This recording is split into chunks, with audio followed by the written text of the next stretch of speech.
Hey everyone, it's Alexander Robinson. Welcome to the channel, and this is my review for Spider-Man Across the Spider-Verse, the sequel to the critically acclaimed Spider-Man Into the Spider-Verse. This movie takes place about a year and a half after the events of the first movie.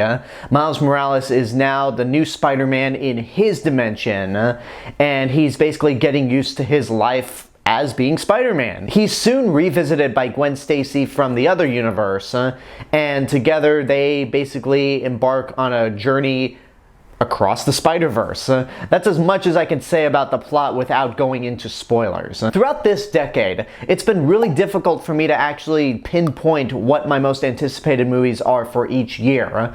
In 2020, we were in a complete lockdown. Everything that was supposed to come out that year got pushed back. 2021 was the obvious choice, even though it wasn't my favorite movie of the year. 2022, I made a really bad call by picking this movie. This year, however, it was easy to say what my most anticipated movie of this year is. That would be Mission Impossible: Dead Reckoning Part 1 and Spider-Man Across the Spider-Verse, because I love that first movie. Into the Spider-Verse I debate back and forth on what my favorite movie of that year was. Is it Into the Spider-Verse or Infinity War? Occasionally I flip back and forth because I knew Infinity War would be good, but given Sony's track record with animation and Spider-Man in general without the MCU prior to this film, I didn't think this would be all that great, and holy crap was it. So of course I'd be excited for a sequel, and this movie really does live up to expectations. It took 5 years to make, and those 5 years were definitely worth it, because visually this might be the most beautiful and creative animated movie I've seen ever, perhaps. Obviously, you have the fantastic pop art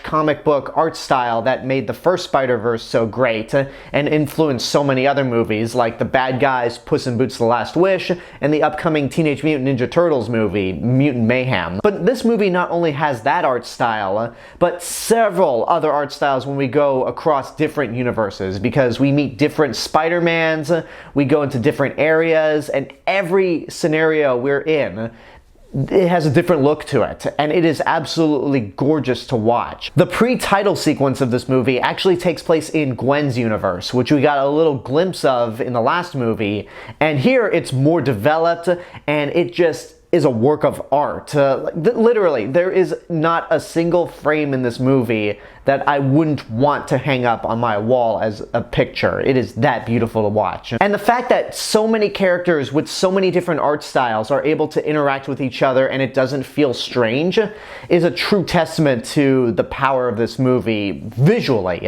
Now, as for story and characters, it's just as strong as the first movie, and I'd say it even goes darker than the first movie. Now, the movie is still a lot of fun. It's still action-packed. It's got a lot of that witty and sharp humor that Phil Lord and Chris Miller are well known for, even though they didn't direct this movie.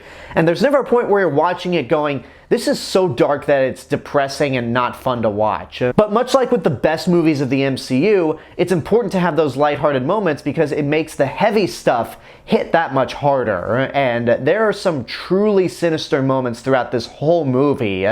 Some of them involve Miguel O'Hara, the Spider-Man voiced by Oscar Isaac.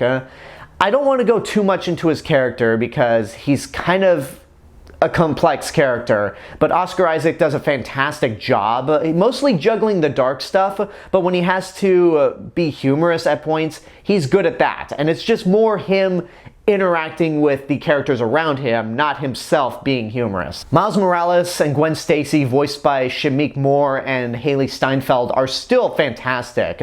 Their chemistry is lightning in a bottle, and most of the movie is focused on these two characters. We get to see more of their lives, of them being Spider-Man, which is not too different from what we've gotten with the live-action films. We've seen this done before, but this time with new characters as Spider-Man, and we get to see it placed simultaneously back to back, and how their lives are different and similar to each other.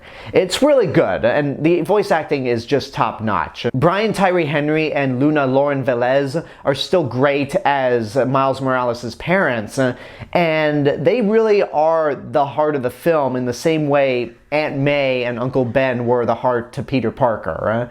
So they're really good, and they help ground the movie among the really wacky, insane action scenes that happen throughout this film, and just the weird things that happen in general.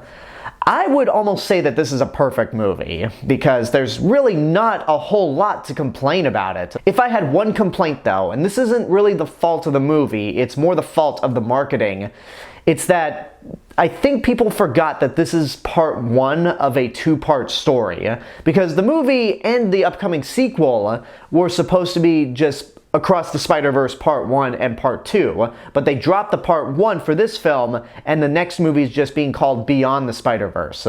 And when this movie ended, it ended in a to-be-continued manner, and my crowd lost it. They were like, no, what? No, you can't end the movie like that. So yeah, I think that might rub a few people the wrong way, or at least take people back. And I have to admit, I was taken a little back myself, because without that part 1 in the title, I just assumed it would be like Infinity War, where, okay, there's an ending, but there's also a cliffhanger that leads into the next film. Which is why on Twitter, Letterboxd, and my YouTube Shorts channel, I refer to this movie as the best first half of a Spider-Man movie ever, because if that second half, Beyond the Spider-Verse, is just as amazing, then we've got something really special here. And also a tiny complaint of mine, not enough Japanese Spider-Man.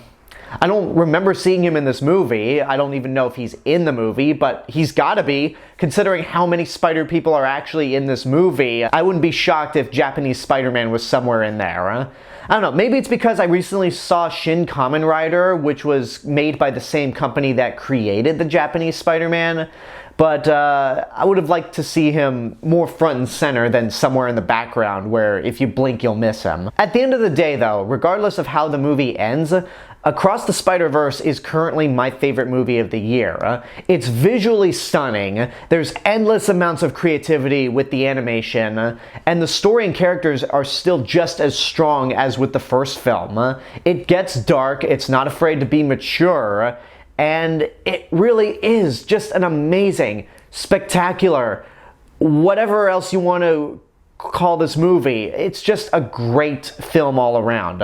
I can't go quite that far to say get off your ass and go see it right now, mainly because this is part 1 of a 2-part story. And I'm also not ready to say that it's better than Into the Spider-Verse, which is still my favorite of the Spider-Man movies, but as of right now, it is absolutely worth seeing in your lifetime. Coming off the heels of Fast X, which I still enjoy, this is how you properly do a part 1 when it comes to a movie being split into 2 parts.